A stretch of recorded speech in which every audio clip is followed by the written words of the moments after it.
بسم اللہ الرحمن الرحیم۔ السلام علیکم، میں آپ کا میزبان محمد حسن علی اور آپ دیکھ رہے ہیں RNA نیوز کا خصوصی پروگرام سید الایام۔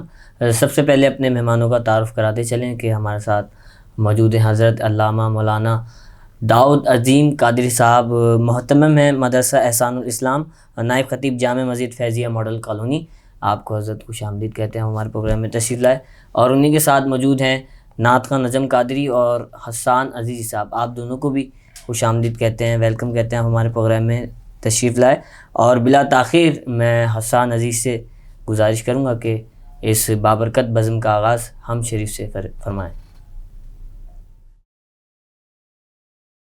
لا الہ الا اللہ، لا الہ الا اللہ، حسبی ربی جل اللہ،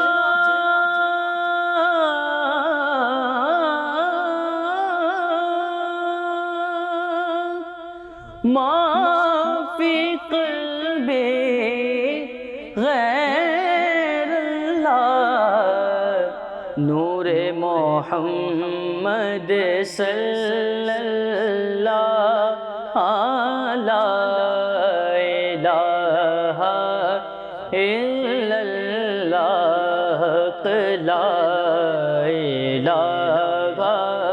الا اللہ،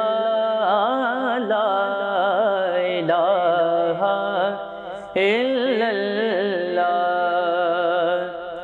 کسی نے پوچھا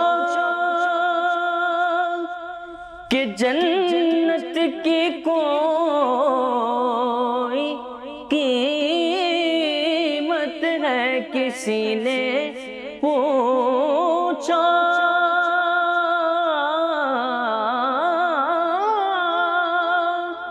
کہ جنت کی کوئی قیمت ہے، تو مصطفیٰ نے کہا لا الہ الا اللہ، لا الہ الا اللہ۔ حسین پاک سے پوچھا کہ کچھ بچا بھی ہے، حسین پاک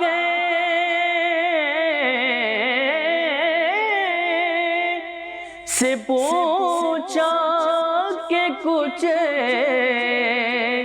بچا بھی ہے، تو سر کٹا کے کہا بس لا الہ الا اللہ، لا الہ الا اللہ، لا الہ الا اللہ، لا الہ الا اللہ۔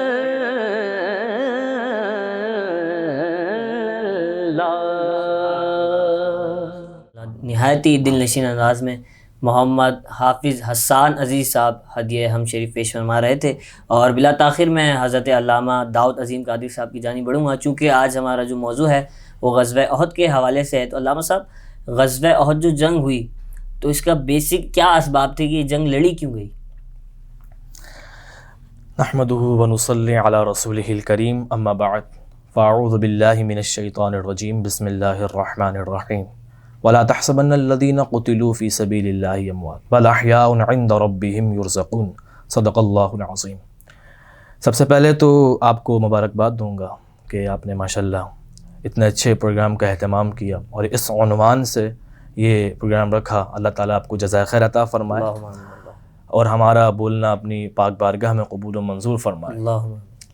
جنگ احد، یہ آپ نے پوچھا کہ اس کا اسباب کیا ہیں، یہ کیوں لڑی گئی؟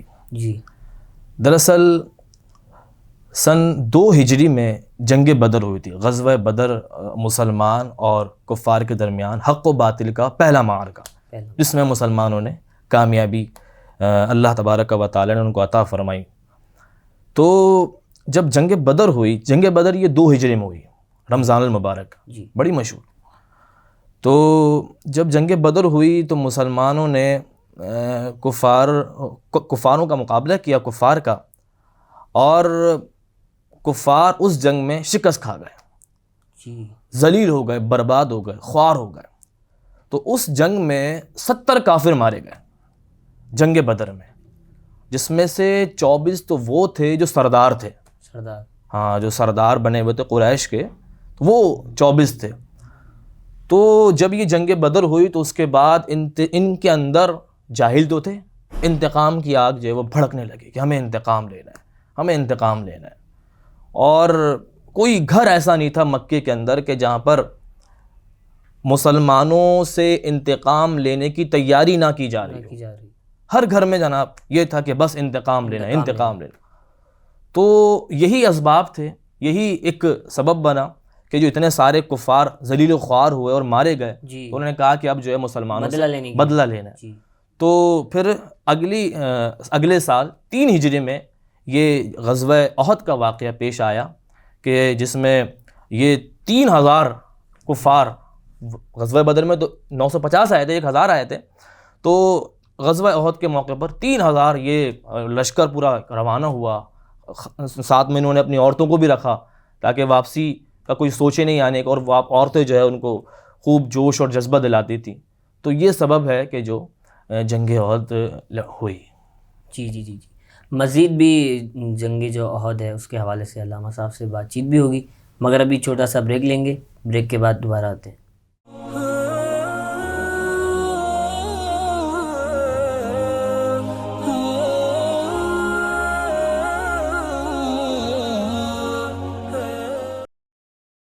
روزنامہ میرا ملک، کراچی، لاہور، سرگودا، اسلام آباد سے بیک وقت شائع ہونے والا بڑا اخبار، پاکستان کے تمام چھوٹے بڑے شہروں اور تمام نیوز پیپر اسٹال پر دستیاب.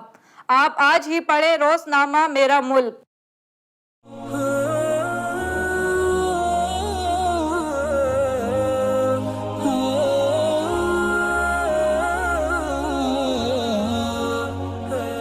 ویلکم ناظرین، آپ دیکھ رہے ہیں پروگرام سید الایام اور ہمارے ساتھ موجود ہیں نجم اتاری صاحب. تو میں بلا تاخیر ان سے گزارش کروں گا کہ نعت بحضور سرور کونین صلی اللہ علیہ وسلم پیش کرنے کی سعادت حاصل فرمائیں. جی حضرت. چمک تجھ سے پاتے ہیں سب پانے والے، چمک تجھ سے پاتے ہیں سب پانے والے، میرا دل بھی چمکا دے چمکانے والے، میرا دل بھی چمکا دے چمکانے والے. برستا نہیں دیکھ کر ابر رحمت، برستا نہیں دیکھ کر ابر رحمت، بدوں پر بھی برسا دے برسانے والے، بدوں پر بھی برسا دے برسانے والے، میرا دل بھی چمکا دے چمکانے والے. مدینے کے خطے خدا تجھ کو رکھے، مدینے کے خطے خدا تجھ کو رکھے، غریبوں فقیروں کو ٹھہرانے والے، غریبوں فقیروں کے ٹھہرانے والے، میرا دل بھی چمکا دے چمکانے والے، رضا نفس دشمن ہے دم میں نہ آنا، رضا نفس دشمن ہے دم میں نہ آنا، کہاں تم نے دیکھے ہیں چندرانے والے، کہاں تم نے دیکھے ہیں چندرانے والے، میرا دل بھی چمکا دے چمکانے والے۔ سبحان اللہ ماشاء اللہ، بہت خوبصورت انداز میں محمد نجم عطاری صاحب ہدیہ نعت بحضور سرور کونین صلی اللہ علیہ وسلم پیش فرما رہے تھے، اور ابھی ہمارے موضوع کو ہم کنٹینیو کریں گے۔ تو علامہ صاحب ہمارے ساتھ تشریف فرمائیں۔ علامہ صاحب، غزوہ احد کہ ہم یہ سنتے ہیں کہ حضرت صحابی رسول حضرت حنظلہ رضی اللہ تعالیٰ عنہ کی شہادت بھی اسی غزوہ میں ہوئی، تو یہ سننے میں آتا ہے کہ شہید کو غسل نہیں دیا جاتا ہے، تو آپ کو غسل دیا گیا شہادت کے بعد، تو اس کی کیا وجہ تھی کہ ان کو غسل دیا گیا؟ اچھا جی، حضرت حنظلہ رضی اللہ تعالیٰ کیا مقام ہے، کیا شان ہے ان کی، بے شک بے شک، سبحان چلیں میں ان کا ایک پورا واقعہ اور چند صحابہ کرام کا بھی برکت کے طور پر، تاکہ ہمارے ناظرین کو پتہ چلے کہ صحابہ کرام کی قربانیاں کیا ہیں اور کتنی وہ اسلام سے محبت کرتے تھے، اسلام کے نام پر ہر وقت حاضر رہتے تھے، لبیک لبیک۔ تو اسی جنگ میں حضرت سید الشہداء حضرت امیر حمزہ رضی اللہ تعالیٰ عنہ، آپ کا بھی کیا مقام ہے، حضرت ابو دجانہ کی کیا قربانیاں ہیں، اللہ اللہ، اور حضرت سعد بن ابی وقاص رضی اللہ تعالیٰ عنہ، آپ کے بارے میں تو سرکار دو عالم صلی اللہ علیہ وسلم نے فرمایا سعدہ فدا کا ابی و امی، یعنی ساری دنیا کہتی ہے یا رسول اللہ ہمارے ماں باپ آپ پہ قربان، اور پیارے مصطفیٰ صلی اللہ علیہ وسلم فرما رہے ہیں اے سعد میرے ماں باپ تجھ پہ قربان۔ تو یہ جنگ احد میں صحابہ کرام کی قربانیاں عزیزان کرام، اسی میں ایک حضرت حنظلہ جو ہمارے ناظرین کے لیے سبق ہے، اس میں ایک سبق بھی ہے، میسج بھی ہے اس میں۔ وہ حضرت آپ نے سوال کیا کہ ان کو غسل کیوں دیا گیا؟ حضرت حنظلہ رضی اللہ تعالیٰ عنہ جب جہاد کے لیے پکارا گیا کہ اللہ کے نبی صلی اللہ علیہ وسلم نے جہاد کے لیے بلایا ہے، مسلمانوں کی قربانی دینے کا وقت ہے، تو حضرت حنظلہ فوراً کھڑے ہو گئے۔ فوراً کھڑے ہونے کے بعد وہ جنگ میں پہنچ گئے اور جنگ میں وہ جام شہادت نوش فرما لیتے ہیں۔ تو اب وہ صحابہ کرام جب جنگ کے ختم ہونے کے بعد جب سب کی وہ جسموں کو تلاش کرنے لگے تو حضرت حنظلہ کا جسم نہیں مل رہا۔ نبی کریم صلی اللہ تعالیٰ علیہ وسلم کے پاس تشریف لائے، عرض کی یا رسول اللہ صلی اللہ علیہ وسلم حضرت حنظلہ نظر نہیں آ رہے، حالانکہ جنگ میں تھے، ہم نے لڑتا دیکھا، آتا دیکھا، جنگ میں ساتھ تھے، لیکن نظر نہیں آ رہے۔ نبی کریم صلی اللہ علیہ وسلم نے فرمایا اے میرے صحابہ تم حنظلہ کو زمین پر تلاش کر رہے ہو؟ ارے میری آنکھیں تو یہ دیکھ رہی ہیں کہ جبرائیل اور میکائیل انہیں غسل دے رہے ہیں، آسمانوں پر انہیں غسل دے رہے ہیں، جبھی آپ کو غسیل الملائکہ کہا جاتا ہے، جن کو فرشتوں نے غسل دیا۔ تو اب یہ غسل دینے کی وجہ کیا ہے؟ نبی کریم صلی اللہ تعالیٰ علیہ وسلم غزوہ احد کے بعد جب آپ کے گھر تشریف لائے، آپ کی عمر 18 سال تھی، 18 سال کی عمر، تو ان کی اہلیہ سے ملاقات ہوئی تو انہوں نے فرمایا کہ جب حضرت حنظلہ گھر سے گئے تھے تو کس حالت میں تھے؟ انہوں نے کہا کہ ہماری تو یہ شادی کی پہلی رات تھی، اور جب انہوں نے اللہ کے نبی کا فرمان سنا تو انہوں نے اتنی دیر بھی نہیں لگائی کہ وہ جاتے غسل کر دے، پھر وہ جنگ میں جاتے انہوں نے کہا ایسا نہ ہو کہ میرا نام دیر سے پہنچنے والوں میں لکھا جائے، میں پہلے حاضر ہونا چاہتا ہوں، میں پہلے پہنچنا چاہتا ہوں، اور وہ اسی حالت میں چلے گئے اور جنگ میں جا کر شہید ہو گئے۔ تو یہ شان ہے، یہ مقام ہے حضرت حنظلہ۔ تو عزیزان گرامی، ہمارے لیے ناظرین کے لیے میسج یہ ہے کہ وہ تو جہاد کے لیے انہیں پکارا گیا، جان کی قربانی دینے کے لیے پکارا گیا اور وہ فوراً حاضر ہو گئے۔ ہمیں نماز کے لیے مؤذن پکارتا رہتا ہے، ہم گھر میں پڑے رہتے ہیں۔ نماز تو جا کر آرام سے پنکھے کے نیچے جا کر مسجد میں سکون سے ادا کرنی ہے، وہ جہاد کے لیے پہلے حاضر ہو گئے، لیکن ہم نماز کے لیے حاضر نہیں ہوتے۔ تو ہمیں بھی اسلام جب بھی پکارے ہمیں پہلے سے پہلے لبیک کہنا چاہیے اور حاضر رہنا چاہیے۔ واہ واہ واہ واہ۔ علامہ صاحب، حضرت حنظلہ کا شہادت کا تو آپ نے ذکر کیا، مگر اسی جنگ کے اندر حضرت امیر حمزہ رضی اللہ تعالیٰ عنہ کا بھی شہادت اسی میں واقع ہے، تو ان کی شہادت پہ بھی تھوڑا پس منظر اللہ اکبر۔ حضرت امیر حمزہ رضی اللہ تعالیٰ، آپ نے بڑے بڑے کارنامے سر انجام دیے، اسلام کی خاطر آپ کبھی نہیں چکے اور ہمیشہ اسلام کے لیے حاضر رہے۔ حضرت امیر حمزہ رضی اللہ تعالیٰ، آپ کی شہادت کا واقعہ آپ نے پوچھا جی، تو آپ جب جنگ لڑ رہے تھے تو وحشی تھے، ایک وہ بعد میں اسلام لیا، وہ پھر ان کو حضرت وحشی، تو جب وہ حالت کفر میں تھے وہ آپ پر ہی نظر رکھے ہوئے تھے کہ ان کو بس، کیونکہ ان کو وہ کیا سپاری وہ اسی چیز کی ملی تھی کہ آپ نے جو ہے وہ حضرت امیر حمزہ رضی اللہ تعالیٰ، تو یہ دیکھ رہے تھے طاق میں تھے، جیسے ہی حضرت امیر حمزہ کو پایا فوراً نیزہ مار دیا۔ اللہ اکبر۔ وہ نیزہ ناف کے نیچے وحشی نے مارا اور وہ نیزہ آر پار ہو گیا، جس سے آپ جو ہے وہ شہید ہو گئے، مطلب زمین پر تشریف لیا ہے اور شہید ہو گئے۔ اور پھر اس نے حضرت وحشی جو بعد میں اسلام لے آئے، پھر وہ ان کو ہند کے پاس لے گئے، وہ بھی انہوں نے بعد میں اسلام قبول کر لیا، لیکن نبی کریم صلی اللہ تعالیٰ علیہ وسلم نے جب یہ دونوں حضرات اسلام قبول کرنے آئے، حضرت وحشی اور حضرت ہند، تو نبی کریم صلی اللہ علیہ وسلم نے ان سے فرمایا تھا کہ آپ اسلام تو قبول کر رہے ہیں، اسلام میں تو آپ شامل ہو رہے ہیں، لیکن آپ ہمارے سامنے نہیں آئیے گا۔ اس کی وجہ یہ ہے کہ جب آپ ہمارے سامنے آئیں گے مجھے حضرت امیر حمزہ کا جو غم ہے، درد ہے، وہ تازہ ہو جائے گا، کیونکہ حضور سے بڑی محبت، بڑی محبت فرماتے تھے، بڑی محبت فرماتے تھے۔ سرکار نے فرمایا حضرت امیر حمزہ اللہ کے شعر ہیں اور اس کے رسول کے شعر ہیں، تو یہ ان کی شان ہے۔ تو وہ ہند کے پاس لے کر آئے، ہند جو ہے وہ ناک کاٹی اور ان کے کان شہید کیے اور ان کا ہار بنا کے اپنے گلے میں پہنا، اور اپنا جو ہار تھا وہ وحشی کو دے دیا۔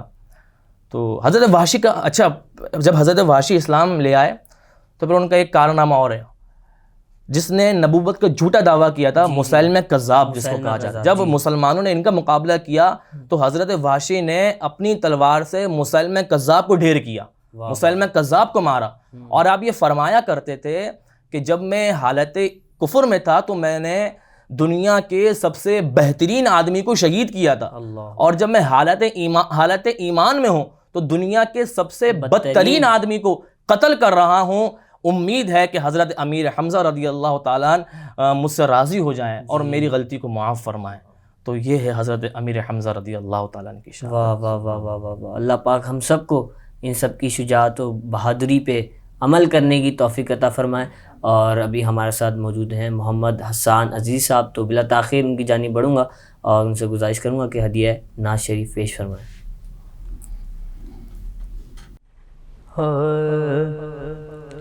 تیری راہ میں جا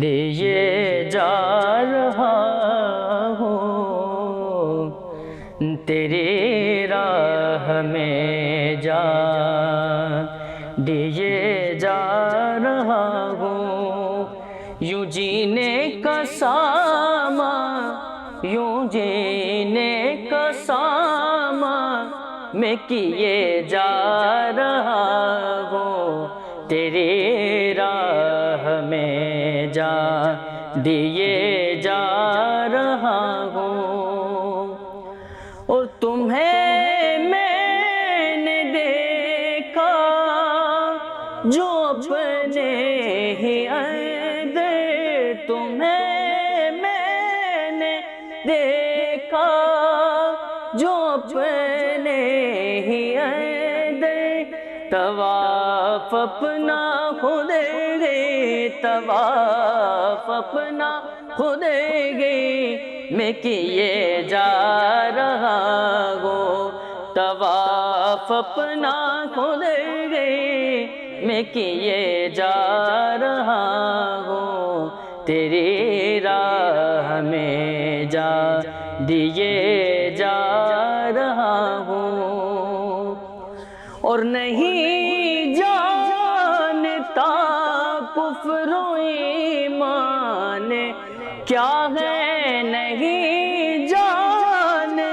رشتہ کفر و ایمان کیا ہے جو تم کہہ رہے ہو، جو تم کہہ رہے ہو وہ میں کیے جا رہا ہوں، جو تم کہہ رہے ہو وہ میں کیے جا رہا ہوں، تیری راہ میں جا دیے جا رہا ہوں، عطا دیکھ گئی طلب بڑھ گئی ہے، عطا دیکھ گئی طلب بڑھ گئی ہے، وہ دیے جا رہے گئے، وہ دیے جا رہے گئے اور میں لیے جا رہا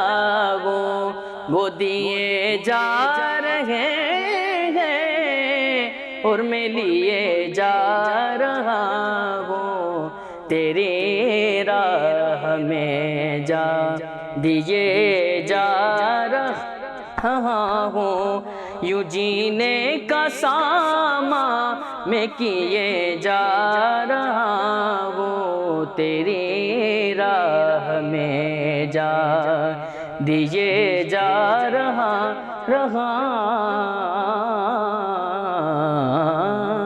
ہوں۔ سبحان اللہ سبحان اللہ، واہ واہ واہ، اللہ پاک آپ کی آواز میں مزید برکتیں عطا فرمائیں۔ اور آخر میں علامہ صاحب، کیونکہ ہمارا موضوع جنگ احد کے حوالے سے ہم نے گفتگو فرمائی، آپ نے بہت پیاری گفتگو فرمائی، تو ہم مسلمان، بعثتی مسلمان، ہم سب کو کیا درس ملتا ہے غزوہ احد ہو یا جتنے بھی غزوات ہوں، تو ہمیں کیا پیغام ملتا ہے، اس سے کیا درس ملتا ہے؟ جی بہت اچھا سوال ہے اور ضرورت بھی ہے، جی وقت کا تقاضا بھی ہے۔ جنگ بدر ہو یا جنگ احد ہو، مسلمانوں کو جو سبق ملتا ہے، آج کے مسلمانوں کو جو سبق ملتا ہے، اور آنے والے قیامت تک جتنے مسلمان ہیں جو سب کو سبق ملتا ہے، وہ یہ ہے کہ اسلام آپ سے جب بھی قربانی کا تقاضا کرے آپ نے پیچھے نہیں ہٹنا، پیچھے نہیں ہٹنا۔ واہ واہ واہ واہ واہ، اسلام جب بھی آپ کو بلائے آپ نے پیچھے نہیں ہٹنا۔ پیچھے نہیں ہٹنا۔ اب ہم صحابہ کرام کی زندگی کا مطالعہ کرتے ہیں تو ہمیں یہ بات معلوم ہوتی ہے کہ ان کے اندر کس قدر ذوق شہادت تھا، اللہ، جذبہ جہاد تھا۔ لیکن آج ہم مسلمان ہیں، ہمیں کیا ہو گیا ہے؟ آج ہم مسلمان ہیں، ہم کس سمت جا رہے ہیں، ہم کس رخ جا رہے ہیں؟ آج ہم جو ہے وہ انگریزوں کے تلوے چاٹنے میں مصروف ہیں، اللہ اکبر، اپنی اسلامی تعلیمات کو ہم نے چھوڑ دیا، اور جیسا مغرب کر رہا ہے ہم اس کو اپنے اوپر اس کو اپنا کر ہم فخر محسوس کر رہے ہیں۔ اللہ، تو ہمیں اس طریقے سے نہیں کرنا چاہیے، بلکہ جو اسلام کی تعلیمات ہیں اس کو مد نظر رکھنا چاہیے۔ اسلام ہم سے کیا تقاضا کرتا ہے، اسلام ہمیں کس چیز کا درس دیتا ہے؟ قرآن تو فرماتا ہے ہاں انتم اولائی تحبونہم ولا یحبونکم، کہ تم ان سے محبت کرتے ہو، وہ تم سے محبت نہیں کرتے، وہ تم سے محبت نہیں کرتے، اور ان کا آخری وہ یہی ہے کہ وہ یہ چاہیں گے کہ تم کفر اختیار کر لو۔ لیکن ہم جو ہے وہ ان کی راہ پر چل رہے ہیں، ہمیں اپنے اوپر غور کرنا چاہیے۔ اور اسلام جنگ بدر ہو یا جنگ احد ہو، وہ ہم سے یہی مطالبہ کرتا ہے کہ اسلام جب بھی آپ کی خدمت مانگے، آپ کا وقت مانگے، اب وہ چاہے پیسے کی صورت میں ہو، گھر کی صورت میں ہو، اولاد کی صورت میں ہو، یا اپنی جان کی صورت میں ہو، ہمیں پیچھے نہیں ہٹنا، بلکہ قربانی دینی ہے اور اسلام کا نام جو ہے وہ بلند کرنا ہے۔ اب دور حاضر کے مسلمانوں کو دیکھا جائے تو دل خون کے آنسو روتا ہے کہ یہ مسلمان کدھر جا رہے ہیں۔ مسلمان جو ہے وہ پہلے کے جو مورخین تھے وہ تاریخ جب لکھا کرتے تھے تو مسلمانوں کی شان بیان کرتے تھے، محمد بن قاسم یہ ہیں، ٹیپو سلطان کی یہ کارنامے ہیں، اور دیگر جنہوں نے جن کا اسلامی ہیروز میں نام آتا ہے ان کے کیا مقام ہے، کیا شان ہے۔ لیکن افسوس یہ ہوتا ہے کہ اب جو مورخین ہیں یا آنے والے وقت کے جو مورخین ہوں گے وہ مسلمانوں کے بارے میں کیا لکھیں گے؟ ایسے لکھیں گے کہ ایک گویا، ایک نچانے والا اپنے جلسوں میں عورتوں کو نچوانے والا اس کے پیچھے لگ گئے، اس کو اپنا ہیرو مان لیا۔ یہ مسلمانوں کی سنجیدگی ہے؟ مسلمان اس طریقے سے اپنے ہیرو کا انتخاب کرتے ہیں، اپنے لیڈر کا؟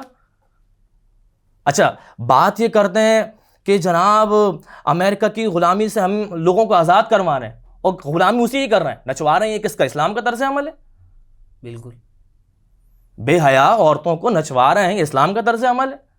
ارے مسلمانوں کو سوچنا چاہیے, سمجھنا چاہیے, اور تھوڑا سا سینس ہونا چاہیے, تھوڑی سی عقل ہونی چاہیے. ان کو تو کان میں کہا جاتا ہے کہ تھوڑا سا اسلامک موضوع پر بھی ٹچ کر لیں, جی جی جی جی, اسلام کی بات بھی, حضور صلی اللہ علیہ وسلم کی مثال بھی دے دیں. ارے برطانیہ جانتا ہے کہ پاکستان کے جو مسلمان ہیں ان کے جذبات سے کیسے کھیلا جاتا ہے. امریکہ, یہ یہود و نصارہ جانتے ہیں کہ جب ان کو اسلامی بات کی جائے گی تو یہ فوراً آپ کے تابع ہو جائیں گے, فوراً آپ کو اپنا ہیرو مان لیں گے. تو یہ تو تمہیں گمراہ کر رہے ہیں, یہ تو تمہیں بیوقوف بنا رہے ہیں, اور تم ان کے نام لے کر بڑا فخر محسوس کر رہے ہو. اچھا تم یہ کہتے ہو کہ بھائی یونائٹڈ نیشن میں اس نے اسلام کی بات کی. میں کہتا ہوں اگر یہی بات علامہ حافظ سعد حسین رضوی کریں, واہ واہ واہ واہ, تو وہ تو اس طریقے سے بات, وہ تو کریں گے کہ وہ تو یہ بات کہیں گے کہ تم نبی کریم صلی اللہ علیہ وسلم کی عزت و ناموس پر پہرا دو, ورنہ میزائل رکھا ہوا ہے ہمارے پاس. واہ واہ واہ واہ, تم نبی کریم صلی اللہ تعالی, تم, یہ ہمارا ریڈ زون ہے, بالکل ایسی, یہ ہمارا ریڈ زون ہے. صحابہ کرام نے جو اپنی جانیں قربان کی, اتنی نچھاور کی, وہ کس لیے کی؟ اس لیے کی. نبی کریم صلی اللہ تعالی علیہ وسلم کی عزت و ناموس کی خاطر. پورے جو نبی کریم صلی اللہ تعالی علیہ وسلم کا خاص وصف ہے عقیدہ ختم نبوت, پوری ایک جنگ لڑی گئی اس پر, جس کو جنگ یمامہ کہا جاتا ہے. مسیلمہ کذاب کا جو میں نے ذکر کیا, اس نے جھوٹا دعویٰ کیا تھا نبوت کا. ہاں, تو پوری ایک جنگ لڑی گئی, 1200 صحابہ کرام شہید ہوئے. تو یہ مسلمانوں کی قربانیاں ہیں. لیکن آج مسلمان یہ چاہتے ہیں کہ ہم ناچیں گے, گائیں گے, تبدیلی آ جائے گی, اللہ کا قہر آئے گا, اللہ کا عذاب آئے گا. اللہ کی نافرمانی کر کے تم اللہ کی رحمت مانگ رہے ہو, تو کیسے اللہ کی رحمت نازل ہوگی؟ اس پر غور کرو, اس پر سوچو, ورنہ ایسا نہ ہو کہ اللہ کا عذاب آ جائے. ایسا رمضان میں نماز تراویح چھوڑ کر جلسوں میں چلے گئے. یہ کون سی تمہارا دین اس کی اجازت دیتا ہے؟ رمضان تو ایک عظیم الشان مہینہ ہے کہ جس میں اللہ کی رحمتیں نازل ہو رہی ہیں. تم بجائے رحمتیں لوٹتے, مسجد جاتے, درس سنتے, تراویح پڑھتے, تم جلسوں میں چلے گئے اور وہاں پر جا کے خوب ناچ گانا کیا, ریاست مدینہ کا نعرہ, اور نعرہ تم ریاست مدینہ کا لگاتے ہو. اللہ, تو یہ جو نعرہ لگایا جا رہا ہے ریاست, یہ بیوقوف بنانے کے لیے, یہ قوم جو ہے ان کے جذبات سے کھیلا جا رہا ہے, بیوقوف بنایا جا رہا ہے. تو خدا را اس چیز کو سمجھیں, اور آپ کی جو پہچان ہے, آپ کی جو اصلیت ہے, اس کو ذرا پہچانیں, اس کو نہ بھولیں. وہ آپ کی اصلیت یہ ہے, آپ صحابہ کرام کی زندگی کا مطالعہ کریں, نبی کریم صلی اللہ تعالیٰ علیہ وسلم کی سنتوں پر عمل کریں. یقیناً اللہ تبارک و تعالیٰ آپ کو کامیابی عطا فرمائے گا. ماشاء اللہ. اللہ پاک ہم سب کو, علامہ صاحب نے جتنے بھی گفتگو کی, اس سب پہ عمل کرنے کی توفیق عطا فرمائے. اور اسی کے ساتھ ہمارے ٹائم جو ہے وہ ختم ہو چکا ہے پروگرام کا. اور آخر میں جاتے جاتے حسان عزیزی صاحب ہمارے ساتھ موجود ہیں, ان سے گزارش کروں گا کہ ہدیہ نعت شریف پیش فرمائیں. پھر اگلے جمعے آپ سے اسی محبت کے ساتھ ملاقات ہوگی. جب تک کے لیے دیجیے اجازت, اللہ نے کے بعد. جبھی میری ہو سنگے در تمہارا یا رسول اللہ,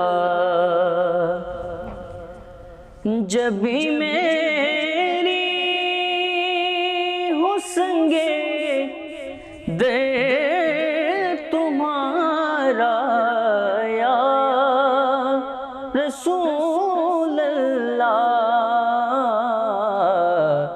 بس یہی ہے ایک جینے کا سہارا یا رسول اللہ. اور دکھا دو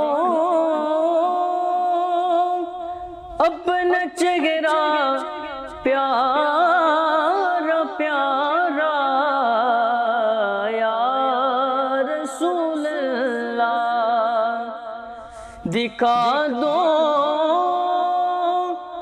اپنا چہرہ پیارا پیارا یا رسول اللہ. خدا را جیتے جی کر لوں نظارہ یا رسول اللہ خدا را جیت جی کر لوں نظارہ یا رسول اللہ، اور خدا سے مانگتا ہوں میں تمہارا نام لے لے کر، خدا سے مانگتا ہوں میں تمہارا نام لے لے کر، کیونکہ خدا کو ہے تمہارا نام پیارا یا رسول اللہ، خدا کو ہے تمہارا نام پیارا یا رسول اللہ، جبھی میری ہو سنگے در تمہارا یا رسول